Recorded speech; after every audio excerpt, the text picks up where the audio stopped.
dipastikan kalimat yang jatuh hukum itu adalah isim. Karena kenapa? Karena tidak mungkin dijatuhkan hukum kepada kata kerja. Yang menjadi pelaku daripada kata kerja itu ialah kata benda. Contoh misalnya kita sebut kata ba Zaidun. Si Zaid telah menulis. Kata ba Zaidun. Di sini kan kita hukumi si Zaid dengan menulis. Kita hukumi dia dengan kitabah ataupun menulis. Berarti lafaz Zaid ini merupakan kalimat isim. Kenapa? Karena isnadi ilaihi. Ini tanda pertamanya. Tanda pertamanya adalah ketika kita hukumi sesuatu kepada dia. Berarti diketahui bahwasanya tanda untuk mengenal isim itu ada 5. Yang pertama al-isnadu ilaihi, ketika kita menghukumi sesuatu terhadap suatu kalimat, maka dipastikan kalimat yang menerima hukum itu ialah kalimat isim. Semua contohnya itu bisa dikiaskan apa saja. Misalnya katabtu bil kolam, aku menulis dengan pena. Contohnya.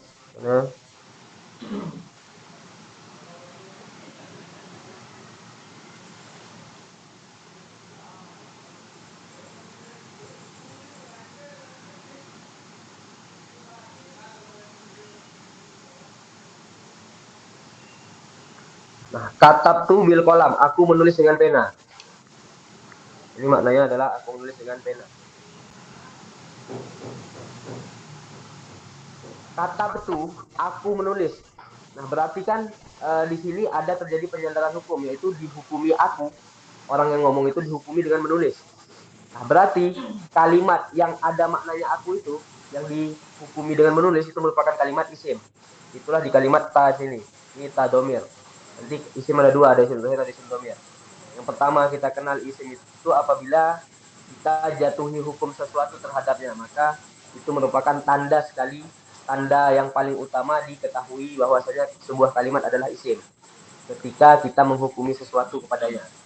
Jadi kayak contoh lagi,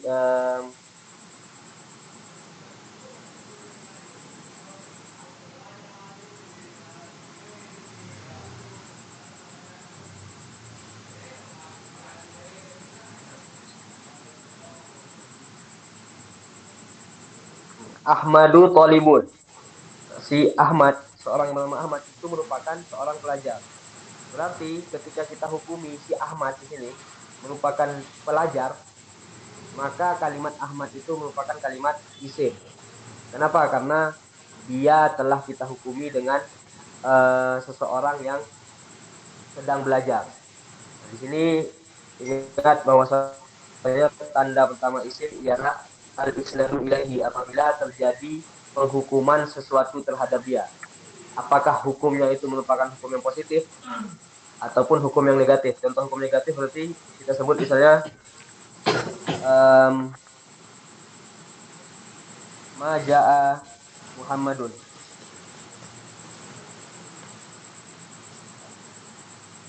Muhammadun, si Muhammad tidak pergi.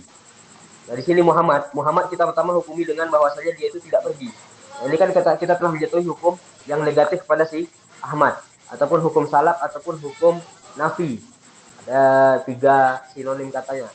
Salaf, positif dan negatif dan nafi. Nah, ketika kita hukumi kepada Muhammad bahwa dia tidak pergi, maka lafaz Muhammad di sini ialah kalimat isim. Jadi setiap kalimat yang dihukumi terhadap suatu hukum, baik hukum yang positif ataupun negatif, maka disebut dengan kalimat isim. Itu tanda pertama sekali kita mengenal bahwasanya sebuah kalimat adalah kalimat isim. Al-isnadu ilaihi, yaitu disandarkan hukum kepadanya. Tanda kedua kita mengenal isim ialah al-khafdu. Khafdu ini merupakan sebuah perumpamaan daripada kasroh ataupun baris bawah dan sesuatu yang menggantinya, ataupun disebut dengan khofat itu. Khofat itu kan artinya rendah.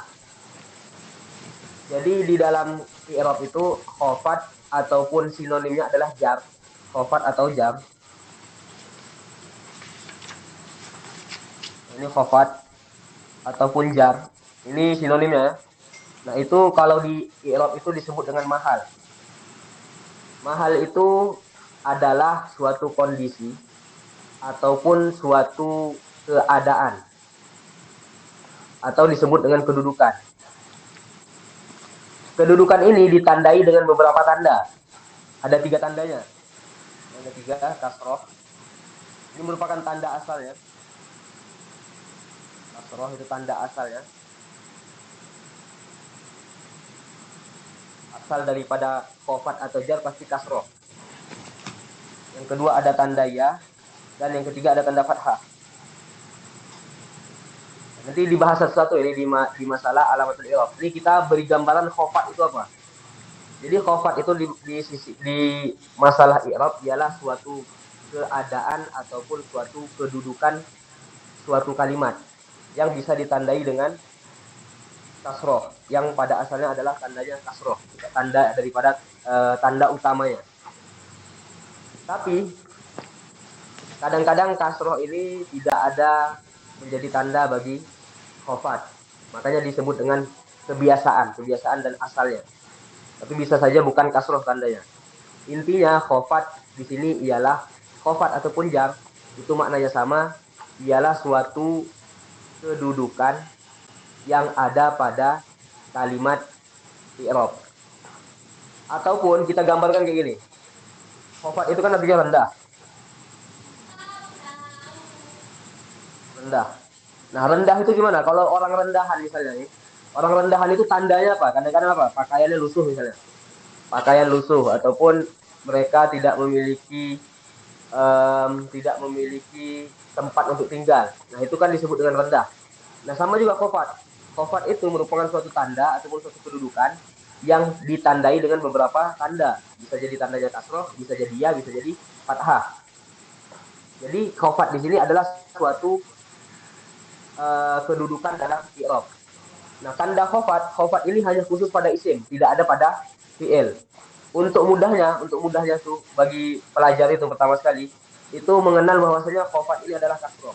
Jadi setiap ada kalimat yang ada baris bawahnya, ada kasrohnya, maka disebut dengan kalimat isim. Itu untuk gambaran pertamanya. Walaupun sebenarnya khofat itu adalah sebuah kedudukan yang ada pada i'rab. Tapi untuk bagi seorang pemula, kalau mengenal khofat itu ya udah kasroh aja. Kasroh itu berarti khofat. Contoh, contoh misalnya dalam satu kalimat, um,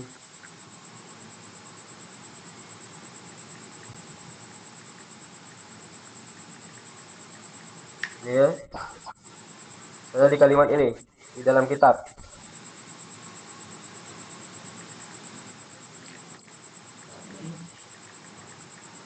Nah, di sini kalimatnya apa? Nah, ini kalimatnya syaikhi. Ada baris bawah ataupun kasroh. Al-Islami ada kasrohnya. Abdi ada kasrohnya. Ar-Rahmani ada kasrohnya. Bni ada kasrohnya. Nah, itu berarti semua kalimat yang ada kasroh itu kalimat isim. Karena kenapa? Karena kalimat tanda kasroh itu tidak ada pada fi'il, khusus pada isim. Jadi untuk mengenal bahwasanya suatu kalimat itu adalah isim, kita lihat saja apabila dia ada kasrohnya, maka dipastikan bahwa kalimat itu merupakan kalimat isim. Itu semua kalimat itu ya, semua kalimat yang ada kasrohnya itu berarti isim.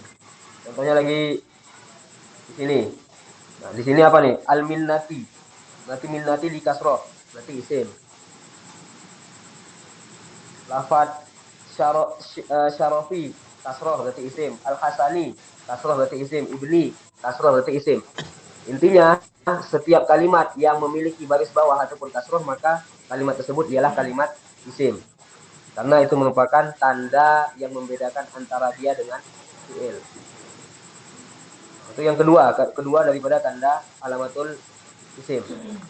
Yang ketiga tanda daripada isim yang khusus ada pada isim tidak ada pada selainnya. Makanya bisa kita bedakan antara isim dan kalimat selainnya ialah tanwin. Tanwin yang dikatakan dengan tanwin ialah ini pengertian ataupun takrif daripada tanwin.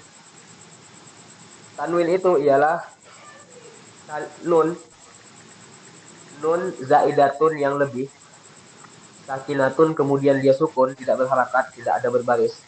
Tatba'u akhirul ismi, yang ia mengikuti akhir isim lafzan ketika diucapkan.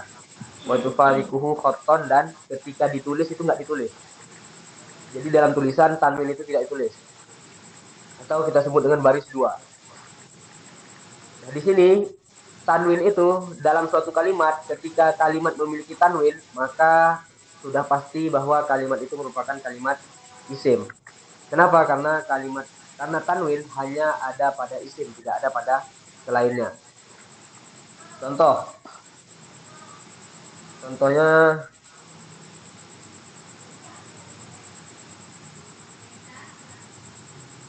tolimun. Nah, tolimun kan kita baca dengan tolimun.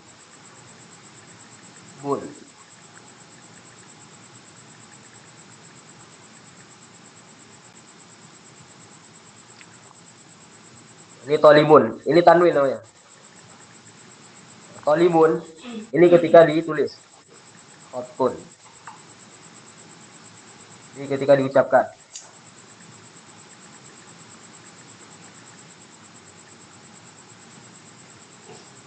Ini ada nun sukun. Jadi tanwin itu ialah nun zaidatun yang dilebihkan, sakinatun kemudian tidak berharakat, ya kan? Tolimun tidak berharakat. Tatba'u akhirul ismi lafzan, ketika diucapkan itu maka dia disebutkan tolimun. Nah itu kan ada nun sukun itu. Waktu faliku khoton, tapi ketika ditulis itu nggak ditulis. Jadi contohnya di lafaz ini tolibun. Nah di sini kan cuman lafaz itu nggak ditulis dengan ada nun mati, nggak ada ditulis nun mati. Tapi ketika kita ucapkan itu ada nun matinya. Nah nun mati itu, nun mati yang tidak ditulis itulah disebut dengan tanwin. Dan nun mati itu adalah tanda yang khusus pada isim, tidak ada pada selain isim, tidak ada pada fi'il. Jadi ketika ada nun mati ataupun baris dua yang ketika diucapkan kita sebutkan, tapi ketika tulisannya nggak ada tulisan nun, nun matinya nggak ada, maka disebut dengan tanwin. Dan ketika kalimat ada tanwin, maka dipastikan bahwa kalimat itu merupakan kalimat isim. Jadi misalnya toliban, ini dengan tumah, ataupun kita sebut amal tu kitaban.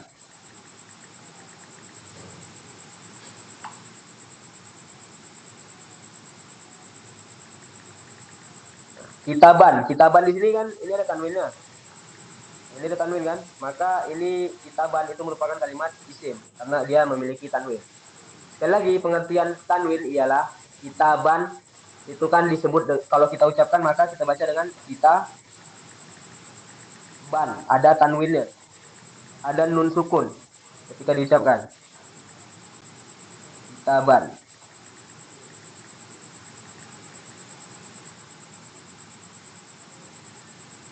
Ketika kita ucap ada nun sukun di akhirnya. Tapi ketika tulisan itu nggak ada tulisan nun sukunnya. Nah, inilah yang dinamakan dengan tanwin. Dan setiap kalimat yang memiliki tanwin maka dipastikan kalimat itu merupakan kalimat isim. Jadi tanwin ialah nun yang dilebihkan, kemudian tidak memiliki harokat, yang hanya ada pada ketika diucapkan dan tidak dituliskan lafaz nun sukunnya. Itu tanda ketiga daripada isim, yaitu tanwin. Yang keempat, tanda isim yang keempat adalah masuknya alif lam. Adanya alif lam pada satu kalimat, maka dipastikan kalimat itu kalimat isim. Contohnya apa ini? Assalamu. Ini alif lam. Ar-rijalu. Ini alif lam. Nah, ini kalimat assalamu di sini salam dan rijal ini merupakan kalimat isim. Karena kenapa? Karena ada alif lamnya. Jadi setiap kalimat yang memiliki alif lam, maka kalimat tersebut merupakan kalimat isim. Contohnya, contoh di kawakib. Di sini banyak kali contohnya ini. Jadi contoh aja di mutamimahnya aja kita contohnya. Nah, ini kan ada fal ismu. Fal ismu di sini ada kalimat ada alif lam. Nah, ini berarti kalimat ismu merupakan isim. Al isnadu ada alif lam, berarti kalimat isnadu merupakan isim. Di sini kalau kita lihat di khawatibnya, ala kulla kismaili. Al-Qismaini ada alif lam, berarti isim. As-salasah ada alif lam, berarti isim. Jadi setiap kalimat yang memiliki alif dan lam itu merupakan kalimat isim. Jadi ditandai isim. Cara keempat kita menandai suatu kalimat adalah isim ketika dia memiliki alif dan lam. Nah, itu semua ya, itu bisa dikiaskan dengan yang lain. Intinya setiap kalimat ada alif lamnya maka disebut dengan isim. Ini alif lam, kemudian ini alif lam. Nah, semuanya kalimat pokoknya ada alif lam maka disebut dengan kalimat isim. Itu tanda keempat untuk mengenal isim. Dan terakhir daripada tanda isim, tanda kelima daripada tanda isim adalah huruful khafdi. Huruf khafat ialah beberapa huruf yang tugasnya ialah menjadikan isim dibaca dengan kasroh. Jadi setiap huruf yang menyebabkan kalimat isim dibaca dengan kasroh maka itu disebut dengan huruf khafat. Huruf khafat itu ada 19, tapi tidak kita sebutkan semuanya. Nanti di bab mahfudotil asma itu ada. Yang kita sebutkan hanya beberapa yang sering ketemu aja. Yaitu ada 6.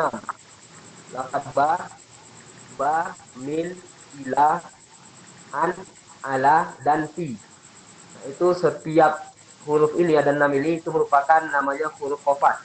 Artinya tugas huruf-huruf ini ialah menjadikan isim setelahnya berbaris kasroh, berbaris bawah ataupun berbaris kasroh. Contohnya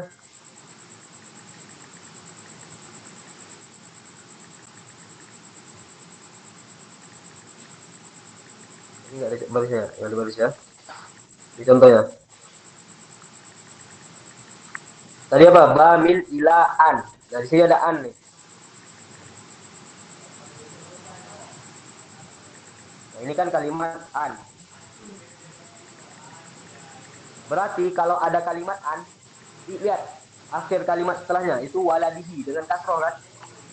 Dengan kasroh ini itulah menunjukkan bahwa kalimat an ini merupakan kalimat huruf khofat. Dan huruf khofat ini menjadi tanda bahwa kalimat setelahnya, kalimat yang ia bergabung dengan dia yaitu kalimat walid di sini merupakan kalimat isim. Jadi ditandai kalimat isim apabila sebelumnya itu ada huruf khafat. Jumlah huruf khafat itu sebenarnya 19. Cuman itu nanti dibahas di ada pasal tersendiri. Nah, yang kita bahas di sini adalah beberapa huruf yang sering ketemu. Salah satunya adalah huruf an dan fi. Di sini ada fi nih. Ini kan ada huruf fi. Nah, dipastikan berarti kalimat setelahnya adalah baris kasroh. Fil akiki. Ini dibaca dengan kof itu, kalimat akhirnya ini dibaca dengan kasroh. Dan kalimat akiki ini sudah dipastikan bahwa dia kalimat isim. Kenapa? Karena ada lafaz si, karena ada huruf jar ataupun huruf khafat sebelumnya. Kemudian ba di sini. Billahi. Ini kalau ada ba, ingat ya kalau ada ba, itu pasti kalimat setelahnya itu dibaca dengan kasroh. Jadi billahi. Karena fungsi daripada kalimat ba ini, huruf ba, ialah membarisbawahkan kalimat isim. Jadi lafaz Allah itu dibaca dengan kasroh. Dan lafaz Allah yang dia bergabung dengan huruf jar ataupun huruf khafat, maka huruf Allah ini merupakan kalimat isim. Karena ada tandanya yaitu huruf khafat.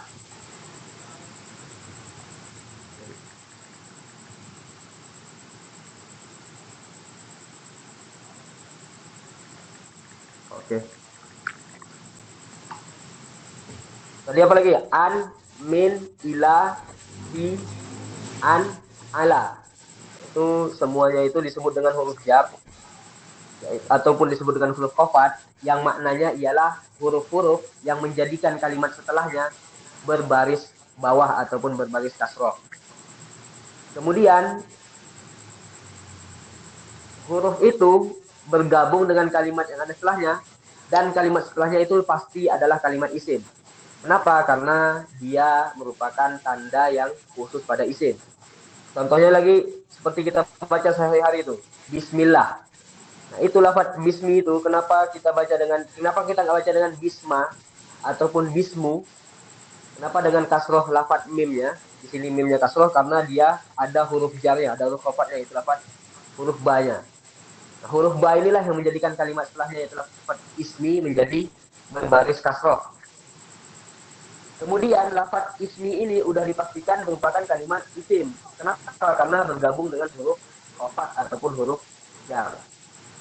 Itu silakan teman-teman sama-samakan dengan contoh-contoh yang lain, yaitu maknanya ialah setiap kalimat yang bergabung dengan huruf kofat atau huruf jar maka disebut dengan isim. Nah, ini lagi milik syarhihi. Nah, kenapa di syarhihi di sini?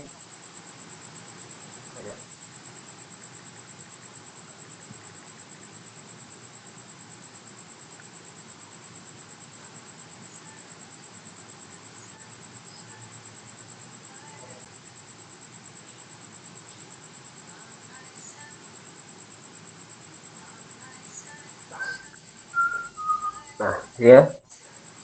Itu tadi kan kalimat min. Ini kalimat min.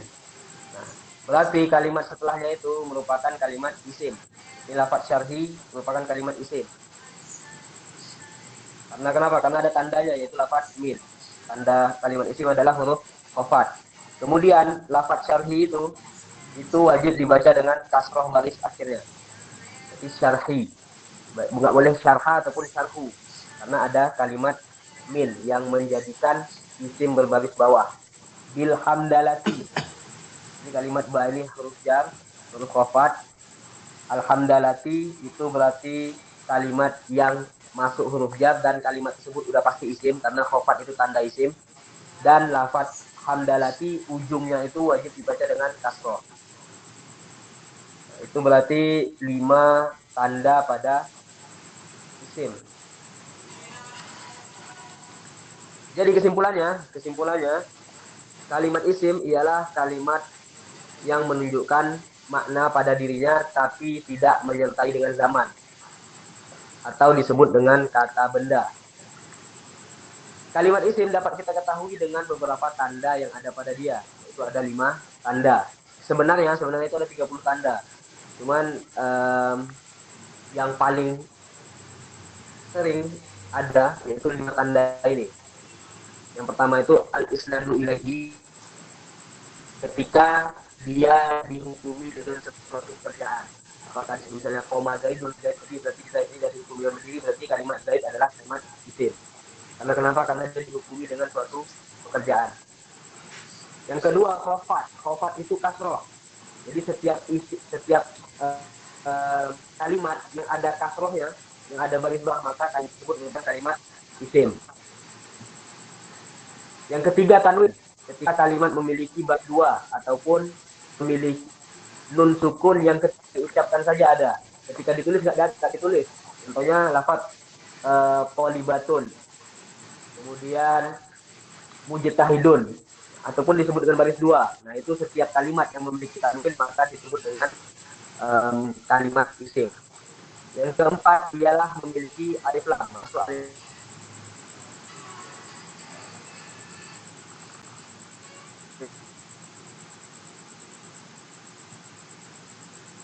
ya.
Dan yang terakhir, tanda daripada kalimat isim ialah huruful khafdi.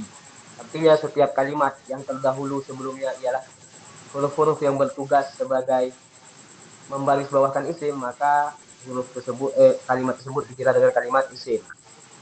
Huruf khafat itu ada 19 dan yang paling sering ada adalah 6 kalimat, yaitu ba, min, ila, an, ala, dan fi.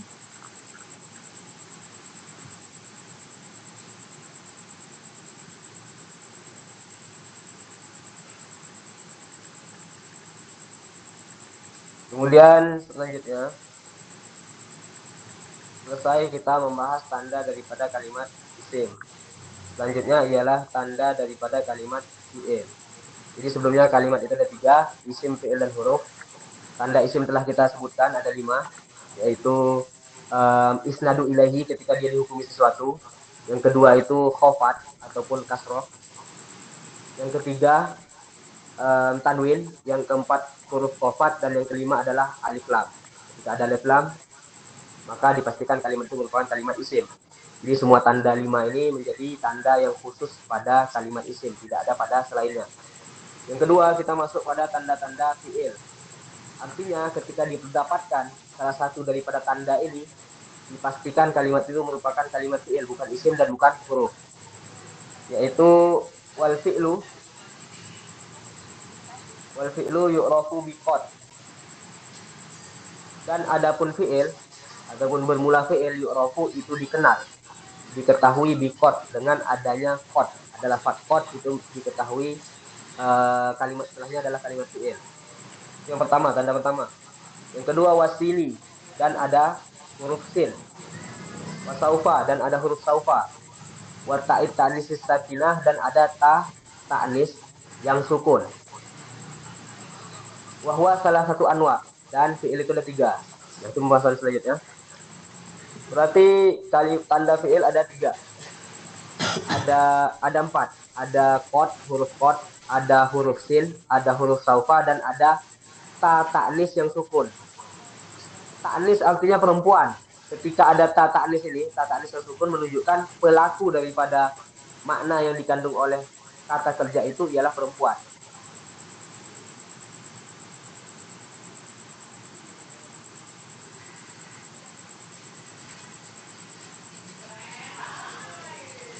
Tanda fi'il ya, tanda fi'il ada 4. Yaitu qad, sin, saufa dan ta'nis yang sukun.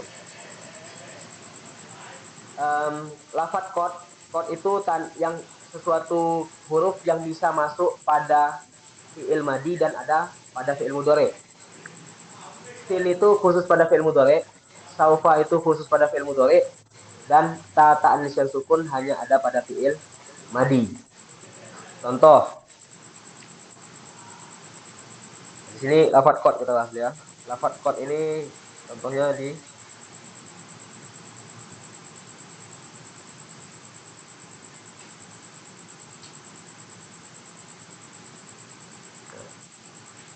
nih.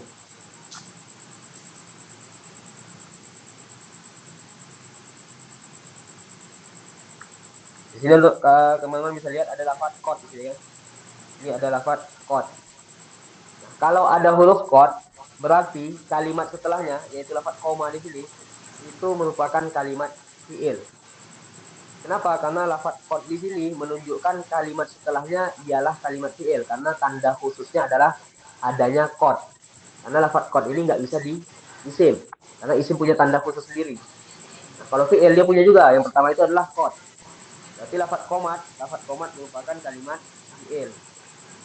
Tadi katanya apa? Tadi katanya qad itu bisa masuk pada fi'il madi dan bisa masuk pada fi'il mudhari. Yang contoh yang pertama di qad qomatis shalah itu lafaz koma ialah koma ini merupakan fi'il yang madi. Fi'il kata kerja madi menunjukkan perbuatannya telah terjadi, makna lampau.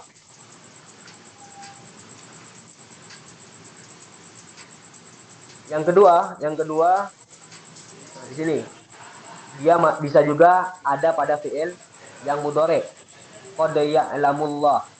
Ini qad Ini ada lafaz qad, berarti lafaz ini ya'lamu yang ada di depannya itu dipastikan kalimat itu merupakan kalimat fi'il, bukan isim dan bukan huruf. Pasti kalimat ini merupakan kalimat fi'il, ya'lamu. Karena kenapa? Karena ada tandanya. Apa tandanya? Yaitu adanya huruf qad. Itu merupakan tanda yang khusus ada pada isim.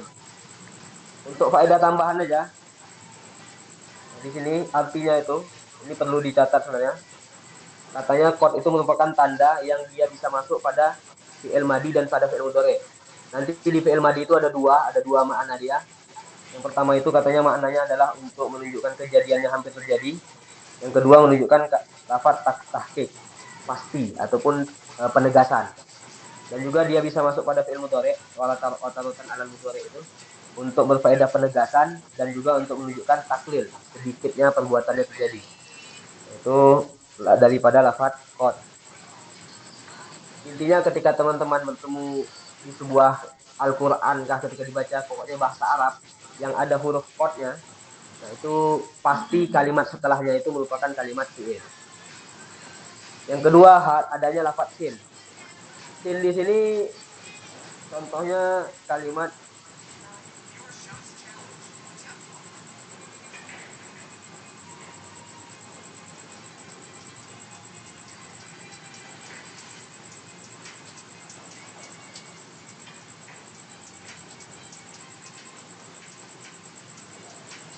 sayap tubuh misalnya, selagi seseorang akan menulis.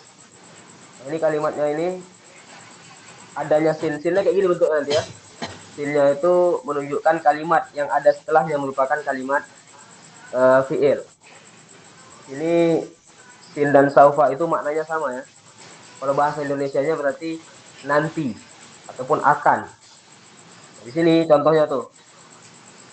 Katanya sin dan saufa ya yuqtasani bil mudhari'i li takhrisihi lil istiqbal. Kalimat sin, nah di sini kalimat saufa, nah ini menjadi tanda sin dan saufa itu menjadi tanda yang mana kalimat setelahnya yaitu kalimat yakumu, dan di sini yakumu juga itu merupakan kalimat fi'il. Tandanya apa? Tanda kenapa kita katakan kalimat yakumu yang ada pada dua lafaz itu merupakan fi'il? Karena adanya huruf sin dan karena ada huruf saufa. Jadi tanda yang kedua daripada fi'il ialah tanda yang khusus padanya yaitu huruf sin dan huruf saufa. Huruf sin dan saufa hanya ada pada fi'il dan fi'ilnya hanya pada fi'il mudhari, tidak bisa pada fi'il madhi ataupun fi'il amar. Tapi maknanya itu berbeda antara sin dan saufa. Contoh kita ditanya orang, mata tadrusu, kapan engkau belajar? Kalau kita jawab, aku akan belajar nanti. Maka kita jawab sa'adrusu. Kalau sa'adrusu itu berarti kita akan belajar dalam waktu dekat. Sedangkan kalau kita jawab saufa adrusu, berarti belajarnya nanti dan waktunya itu masih lama. Berarti sekarang jam 7. Kita mau belajar jam 9. Nah, itu berarti kita sebut sa'adrusu. Karena jam 9 dari jam sekarang itu hampir tiba. Tapi kalau kita belajarnya itu jam 12, jam 1, maka kita sebut saufa adrusu ketika ditanya mata tadrus. Nah, di situ ada perbedaan yang menunjukkan makna pada kalimat sin dan saufa.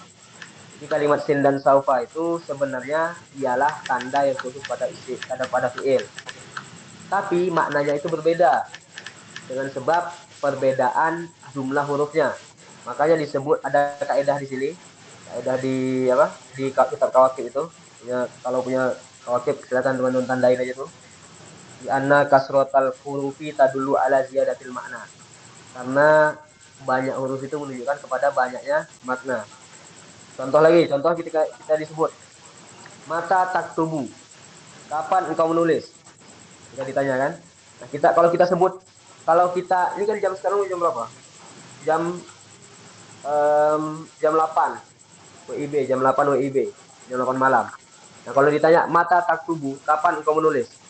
Nah, kita mau tulis tuh setengah jam lagi, berarti kita jawab saat subuh. Karena waktu dalam mengerjakan itu, waktu perbuatannya hampir terjadi. Berarti kita menggunakan sin untuk menunjukkan perbuatannya belum terjadi dan akan terjadi dalam waktu dekat. Tapi kalau kita katakan saufa aktubu, maka perbuatan kita menulis itu akan terjadi nanti dalam waktu yang akan datang, tapi jaraknya itu lama. Contoh misalnya jam 12 ataupun jam 1 kita baru menulis. Nah, ini sin di sini dan saufa di sini itu menunjukkan kalimat setelahnya, yaitu lafaz aktubu di sini merupakan kalimat fi'il. Karena dua ini merupakan tanda yang khusus pada fi'il. Yang berbeda hanya saja lafaz saufa ini menunjukkan kejadiannya akan terjadi dalam waktu yang panjang temponya itu. Sedangkan sin itu dalam waktu yang dekat walaupun maknanya itu belum terjadi. Itu bisa dilihat yang di Anda garis bawah semua itu. Qala al-Fatihi ada perbedaan. Itu tanda berapa? Tanda ketiga dan tanda kedua dan ketiga daripada tanda khusus pada isim. Yang terakhir daripada tanda isim, daripada tanda fi'il ialah adanya ta ta'nis yang sukun. Contohnya di lafaz sini. Qomat Hindun. Ini kan nggak nampak ya sukunnya. Coba kita berbaris ya.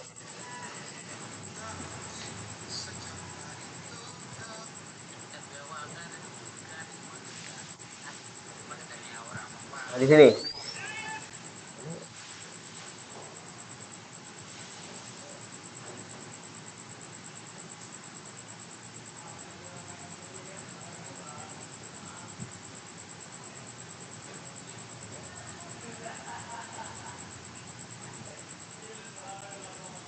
Ini yang ada barisnya, kita yang ada barisnya.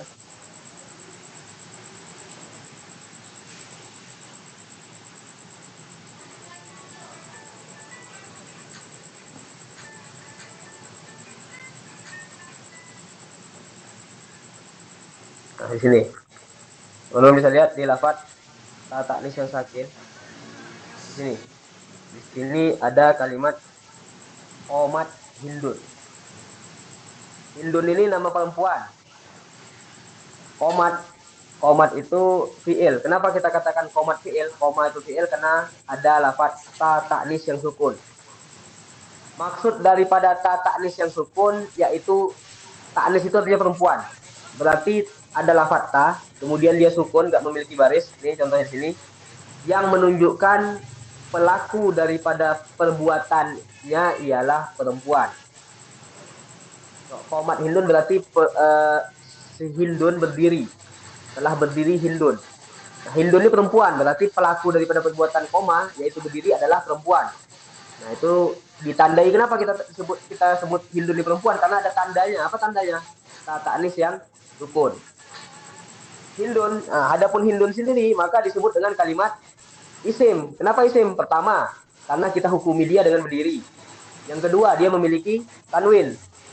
Ada tanwinnya, berarti kalimatnya isim, Hindunnya. Sedangkan kalimat koma di sini itu merupakan kalimat fi'il.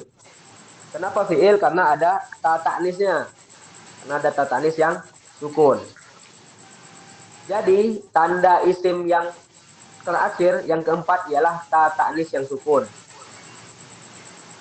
Ta ta'nis yang sukun merupakan ta yang tidak memiliki harokat yang bergabung dengan fi'il. Tujuannya untuk memberitahu bahwa pelaku daripada perbuatannya ialah perempuan.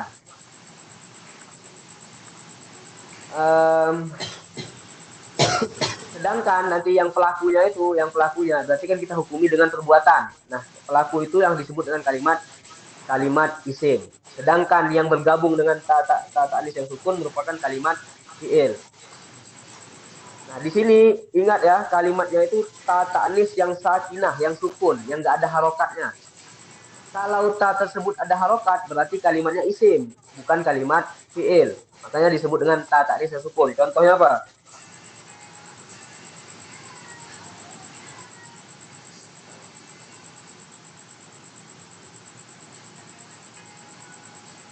Di sini. Ini ada ta kan, ada ta taknis. Tapi ta taknis di sini kok imatun fatimatun. Itu nggak sukun, tapi ada barisnya. Nah, kalau ta taknis di sini memiliki baris, maka itu tanda isim, bukan tanda fiil. Nah, kalau tanda fiil, ta taknisnya harus sukun, nggak boleh tandanya itu nggak boleh yang berharokat. Jadi apalagi contohnya misalnya ini ta taknis sakin ya, khusus pada fiil madi, hanya menunjukkan kejadian yang telah berlalu.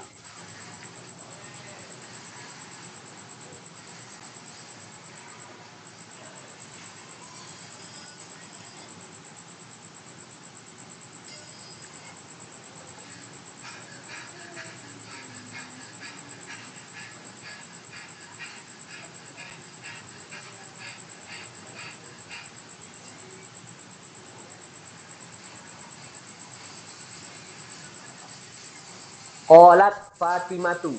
Telah berkatalah Fatimah. Fatimah kan perempuan. Nah, lafaz qolat ini ada ta ta'nis yang sukun. Nah, ini berarti kalimat qola itu merupakan kalimat fiil karena ada lafaz ta ta'nis yang sukun menjadi tanda kalimat fiil. Fatimatu itu isim. Kenapa isim? Karena ada ta ta'nis yang tidak sukun, berharokat dia. Fatimatu, baris domah ataupun baris atas, baris depan. Nah, kalimat Fatimah itu isim. Kenapa isim? Yang pertama dia memiliki ta ta'nis yang tidak berharokat. Yang kedua kita hukumi dia dengan berbicara. Kita katakan bahwasanya Fatimah berbicara.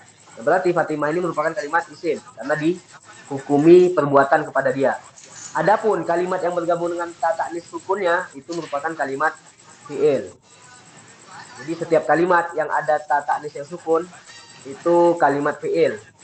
Fungsi daripada ta ta'nis yang sukun itu menunjukkan bahwa perbuatan tersebut terjadi daripada perempuan. Jadi pelakunya itu perempuan, maka ditambahkan dengan ta ta'nis yang sukun.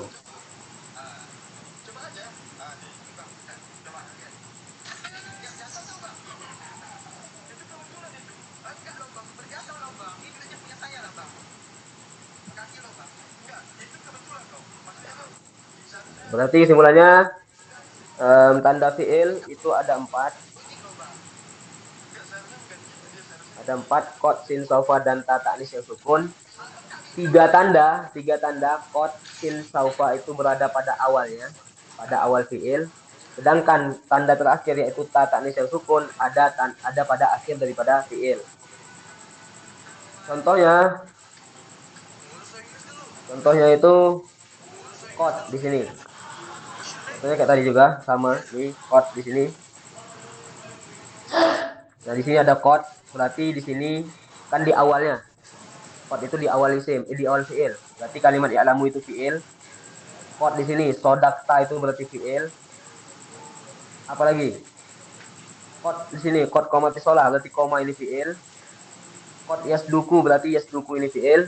Intinya semua kalimat yang ada kodnya itu berarti kalimat fiil. Ini coba lihat nih. Apaan? Berarti setiap kalimat itu yang ada kodnya itu disebut dengan kalimat fiil. Jadi ditandai dengan pada awalnya. Yang kedua sin dan saufa kan pada awalnya lagi ada sin dan saufa. Pada kalimat fiil itu awalnya ada sin dan saufa. Contohnya di kalimat saya kumu dan saufa yakumu. Dengan di awal tanda di awal. Jadi sin saya kumu itu saufa berarti kalimat yang ada sin dan saufa berarti kalimat yakumu itu kalimat fiil.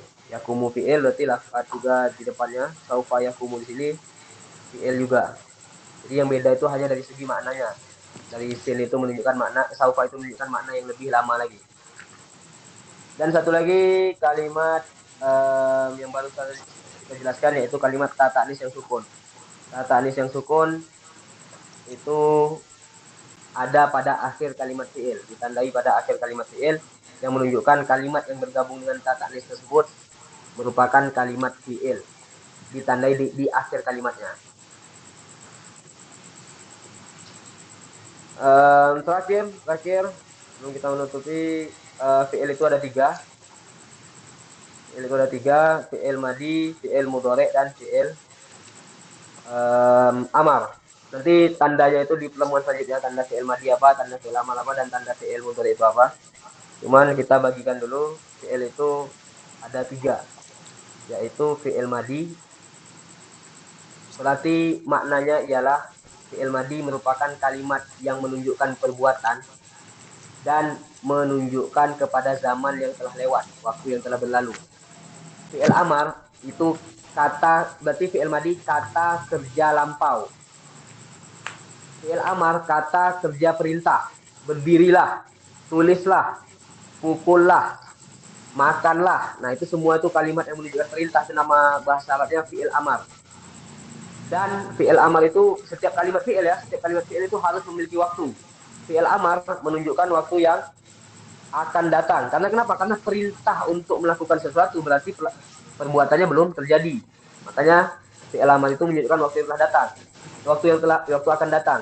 Sedangkan fi'il madi itu menunjukkan waktu yang telah berlalu. Contohnya apa tadi? Qomat Hindun tadi, telah berdiri Hindun.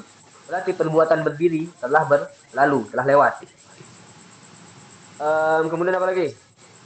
Qalat Fatimatu tadi, berkatalah Fatimah. Fatimah telah berkata. Berarti lafaz qala itu merupakan fi'il kata kerja yang memiliki zaman, waktu, dan waktunya itu telah lewat. Kalau menunjukkan waktu yang telah lewat berarti fi'il madi. Fi'il amar kata kerja perintah. Waktu yang dikandung akan datang. Karena perintah untuk melakukan sesuatu menunjukkan perbuatannya belum terjadi. Berarti terjadinya akan datang. Nah, yang terakhir ada fi'il mudhari namanya. Fi'il mudhari itu ada 2 waktunya. Anda menunjukkan waktu sekarang, ada menunjukkan waktu yang akan datang. Fi'il mudhari nantinya itu ada 4 tanda ya. Nanti di pembahasan selanjutnya insyaallah. Tapi yang kita harus tahu di sini berarti fi'il mudhari itu adalah kata kerja yang memiliki 2 waktu. Bisa kita sebut dia waktunya sedang terjadi, waktu sekarang, ataupun waktu itu akan datang. Bagaimana membedakannya? Ya tergantung daripada tandanya. Kalau dia memiliki lafaz sin dan saufa tadi, berarti kan menunjukkan kalimat itu menunjukkan waktu yang akan datang. Karena lafaz sin dan saufa menjadikan fi'il mudhari pada waktu yang akan terjadi, belum terjadi. Sedangkan ketika dia tidak ada tanda apa-apa, itu biasanya fi'il mudhari menunjukkan waktu sekarang atau waktu hal.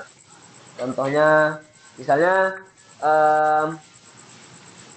kita ditanya maza ta'mal, aktubu risalah misalnya, aku menulis surat misalnya. Nah, kita sedang menulis. Nah, kalau kita sedang menulis berarti kita pakai lafaz fi'il mudhari. Karena fi'il mudhari itu merupakan kata kerja yang menunjukkan makna waktu sedang terjadi. Jadi, kalau kita di percakapan bahasa Arab atau kita menulis juga, nah, kita mau menunjukkan kejadiannya sedang berlangsung, maka kita ibaratkan dengan fi'il mudhari. Karena fi'il mudhari merupakan kata kerja yang mengandung waktu akan datang dan waktu sekarang. Tapi biasanya ketika tidak ada tanda-tandanya, maka disebut dengan waktunya itu waktu menunjukkan waktu sekarang. Tapi kalau ada tanda khususnya, kayak contoh ada sin dan saufa tadi, maka fi'il mudhari kepada zaman yang akan datang, bukan zaman sekarang. Berarti kalimat fi'il ada 3, madi, mudhari, dan amar. Kalimat fi'il madi ialah kalimat kata kerja yang menunjukkan waktu yang telah berlalu. Kalimat fi'il amar merupakan kata kerja perintah. Sedangkan kalimat fi'il mudhari merupakan kata kerja yang bisa saja maknanya itu waktu sekarang dan juga bisa waktu akan datang tergantung daripada tanda-tanda yang dimilikinya. Kalau dia memiliki tanda-tanda waktu yang akan datang seperti adalah faksil dan saufa, maka fi'il mudhari kata kerja perintah dalam waktu yang akan terjadi. Sedangkan ketika dia tidak memiliki tanda, contohnya aktubu risalah, itu merupakan kalimat yang menunjukkan makna yang sedang terjadi ataupun waktu hal. Kalau bahasa Arabnya ada 3 berarti zaman itu. Ada zaman madi, zaman hal, dan zaman istiqbal. Zaman hal ataupun zaman hadir. Itu 3 ya. Zaman madi itu zaman telah lewat. Zaman hal itu zaman sekarang terjadi. Dan zaman istiqbal itu merupakan zaman yang akan datang. Nah, fi'il itu harus memiliki salah satu daripada 3 zaman ini. Karena kalimat fi'il ialah kalimat yang memiliki makna dan kalimat yang memiliki zaman.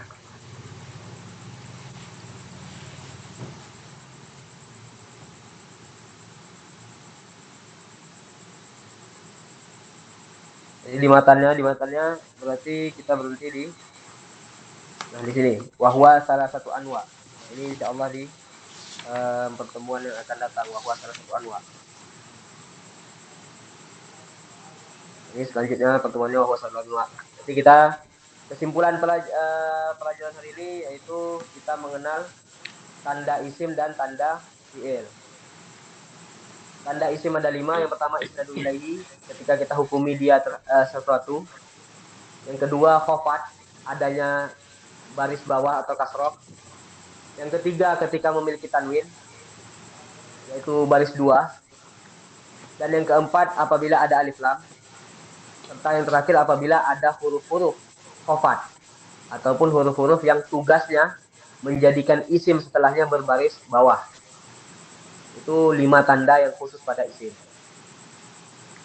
Yang kedua, kita mengetahui pula tanda-tanda yang khusus pada fi'il, yaitu qad, sin, saufa, dan ta ta'nis yang sukun. Lafadz qad tadi bisa kita katakan ia bisa masuk pada fi'il madi dan juga bisa masuk pada fi'il mudhari. 2 fi'il bisa masuk kalimat tanda qad. Sedangkan sin dan saufa hanya khusus pada fi'il mudhari. Dan ta ta'nis yang sukun itu tanda pada fi'il yang madi. Kemudian kita jelaskan bahwasanya kalimat ta ta'nis yang sukun ialah kalimat ta yang tidak memiliki harokat yang menunjukkan pelaku daripada perbuatannya adalah perempuan. Contohnya qolat Fatimatun ataupun qomat Hindun dan seterusnya. Satu lagi kita jelaskan bahwa fi'il itu ada 3. Ada fi'il madi, fi'il mudhari, dan fi'il amar. Fi'il madi merupakan kata kerja yang menunjukkan waktu telah berlalu. Kata mudhari itu merupakan kata kerja yang menunjukkan bisa waktu sekarang, bisa waktu yang akan datang. Tapi biasanya itu waktunya sekarang apabila tidak ada tanda-tandanya, seperti sin dan saufa. Dan yang terakhir ada fi'il amar, yaitu kata kerja yang menunjukkan perintah. Dan maknanya itu ataupun zamannya, zaman yang dikandung fi'il amar tidak lain dan tidak ada yang selainnya adalah waktu yang akan datang. Karena kenapa? Karena fi'il amar merupakan kata kerja perintah. Sedangkan perintah terhadap sesuatu menunjukkan bahwa perbuatan itu belum terjadi. Contohnya apa? Makanlah, minumlah, duduklah, baringlah, terserah. Semua kalimat itu berarti menunjukkan bahwa perbuatan itu belum terjadi. Maka itu disebut dengan fi'il amar. Nah, nanti pertemuan selanjutnya akan kita bahas apa saja yang menjadi tanda bagi setiapnya. Apa yang menjadi tanda bagi fi'il madi, apa yang menjadi tanda fi'il mudhari, dan apa yang menjadi tanda bagi fi'il amar. Wallahu a'lam bishawab. Yang ada pertanyaan silakan dituliskan ataupun disebutkan aja. Hidupkan mic-nya.